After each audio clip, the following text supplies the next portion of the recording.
And let me welcome on to the Field of 68 After Dark, our legal correspondent, Mitch Gilfillan from the Quinn Johnston Law Firm in Peoria, Illinois. We're talking a little bit about Leonard Hamilton and the legal issue that he is dealing with right now. And the basics for the people that don't know, he's being sued by six former players for 250,000 each, a total of 1.5 million in what they were promised to be NIL payments that came from the coach that was supposed to come from one of his, quoted in the Yahoo Sports story today from Ross Dellinger, his business partners.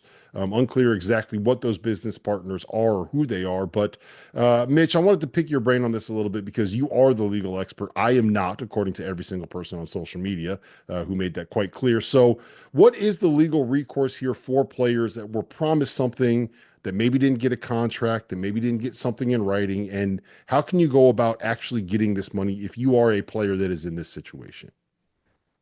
Yeah, well, I think it's important to note first that this is only a complaint.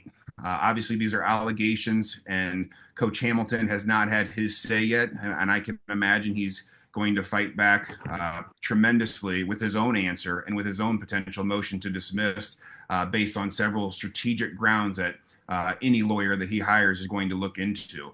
So I think this is a long way to go. Certainly, it's shocking when you read an article like this and see a lawsuit like this being filed. But it's premature to state how far this will go or what ramifications it will have across the board in college sports. I will say this though: it certainly is relevant to NIL and where the payments are going today.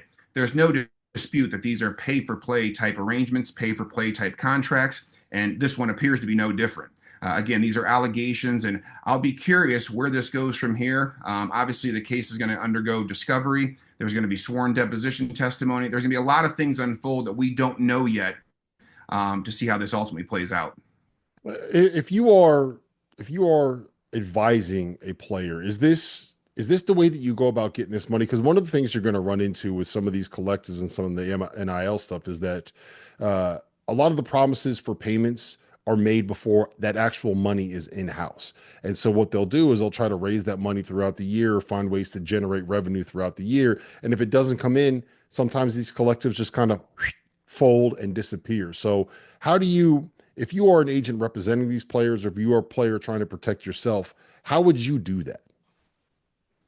Well, I think the most important thing is to have a contract in writing. And that sounds so elementary and so basic and clear, but a lot of times these are not. Obviously, we all saw the UNLV quarterback situation unfold, and now what's going on with the Florida State six basketball players is advising a player or a coach or anybody entering into a business contract. It's only prudent, only wise that you have a written agreement solidifying the terms, the conditions, and ultimately what the payment's going to be. Anybody, any of us can promise to pay anybody anything, but to have a formal contract, there has to be an offer, there has to be acceptance, there has to be consideration, a true meeting of the minds, if you will. And based right now off of text messages, potential hearsay, potential he said, sometimes those are difficult to prove. So I think first and foremost, having a contract in writing that actually stipulates what exactly you're entering into is the first piece of guidance I would give. Second, you got to know who you're dealing with. Who are the players that are around? Do you have representation yourself? Does the other party have representation? Understanding exactly who the key players are in this negotiation will be critical to see if the contract ultimately holds up and if it's going to be true and accurate to what you believe the term should be. So we have not seen this actual law. Oh, I don't know if you have. I haven't seen the actual lawsuit itself. But based on the reporting from Yahoo Sports, it does not appear that there is a contract. It does not appear that there is any admittance from Leonard Hamilton anywhere that they have anywhere documented that says he was actually promising these players that amount of money. So instead of just talking about this specific situation, let's just talk about a vacuum, right? You have a player alleging that a coach promised X amount of dollars. He didn't get those X amount of dollars. The coach says publicly, I did not make that promise. If you are the player, is there any way to be able to get that money back legally that does not, if there is no contract in play? Like if there is a verbal agreement, is there a way to actually get that money if that verbal agreement is broken? Well, it should be noted that oral contracts sometimes do hold up in court if those key elements are met, the offer, the acceptance, consideration. And that can sometimes be as simple as a text message. That could be photographic evidence. That could be several people in the room all agreeing at the meeting of the minds that this actually was the agreement that took place. I think what's very, very interesting about this case is you don't have one, two, you have six players Mhm. all basically going on record saying the exact same story happened to them. And that is a lot of players basically supporting each other. And the complaint, which I have read, the 20 count or 20-page complaint, it asserts four total counts: breach of contract, promissory estoppel, negligent misrepresentation, and then fraudulent inducement or fraudulent misrepresentation. The reality of it is one or two of those counts may ultimately not hold up in court, but if one or two of them stick, then the plaintiffs are going to have their day. Where this case goes from here, could it go to mediation? Could it go to a settlement? Possibly. But I think until the players feel like they're vindicated for what they were promised, they probably won't stop.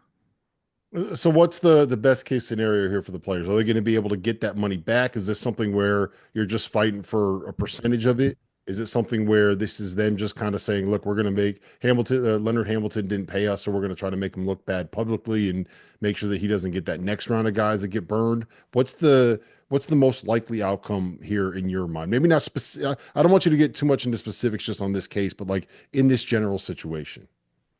Yeah, great question. I think plaintiffs in general, sometimes when you file a case, you know you may not get it all, but you certainly don't want to get zero. And Mhm. the point that these players are approaching this with is that while they feel like they want to get $250,000, or any player in this situation, would they be happy to get 100,000 as opposed to nothing? Well, absolutely. And so I think they're going to march, to the tune of their own attorney's drum as to where this is going to go and what likelihood of success that they have. Because if you litigate a case too far or take it to a jury and you don't win, you end up with nothing but heartache. And obviously, that's not what they want. They want to feel some sort of vindication here. That's why they filed the lawsuit. And I will say this, the attorney that filed the lawsuit, it appears, based on representations he has publicly made, that they have tried to settle this case before ever going to court. However, that was met with basically no response or very little communication, and therefore he felt he was forced to file this lawsuit. That oftentimes happens. You try to make a demand, you say, this is what we think we're owed. If we don't have an answer within 30 days, we're prepared to file suit. And obviously, in this case that they did. What I think is very, very damning, though, is that the public already now knows all this.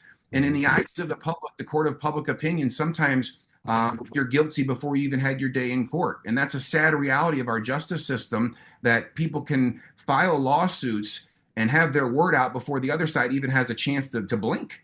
And now all of a sudden he's on the defensive side trying to see what he's going to do to respond to this to make him, self look better or clear his name. But he's got a long way to go. This could last 2 to 3 years. And based on that, the public backlash of recruiting, of people using that against him, I think this has got a long way to go. And I don't think it's going to, right now, the way it looks, do well for them recruiting, do well for their public image, all of those type of things. Yeah, the tough spot to be in with a situation like this is that once people see the headline, they automatically assume that the allegation is accurate when all it is still just an allegation. We learned that the hard way with a couple of legal situations that we saw last season. Mitch, appreciate the time, man. Thank you for being here on the Field of 68.